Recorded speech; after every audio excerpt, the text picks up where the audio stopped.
প্রত্যেকটা মুহূর্তেই উপভোগ করার মতোই, কারণ কাজ করে যেতে হবে, উপভোগ তো করতেই হবে। সময়ের সাথে সাথে কষ্ট দুঃখ সব একসাথে আসবে, তাই বলে কি কাজ ছেড়ে চলে যাওয়া যাবে? না, কাজের গতিতে ওয়াক বাই ওয়াক করেই যেতে হবে, সেটা সুখের সময় হোক আর দুঃখের সময় হোক, কারণ সুখ দুঃখ মিলিয়ে জীবন চলতেই থাকবে, এটা থামাবার কিছুই নেই। যখন থেমে যাবে একবারই থেমে যাবে, তখন আর কাজ করা লাগবে না, তখন উপারে একবারে। তাই work hard will be success in life, because without hard working you don't do this anything.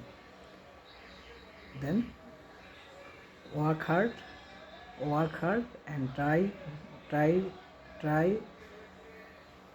যথেষ্টবার try করতে হবে। চেষ্টার কোনো বিকল্প কোনো কিছু নেই, তাই চেষ্টা করে যেতে হবে, হার্ড ওয়ার্কিং করতে হবে, প্যাশনেট থাকতে হবে, তাহলে সাকসেস অবশ্যই আসবে। তাই কাজ ছেড়ে যাওয়া যাবে না, কাজের গতিতে চলতেই থাকবে, আর দুঃখ কষ্ট তো থাকবেই পাশাপাশি, সেটা life of part. Thank you guys, thank you watching my video.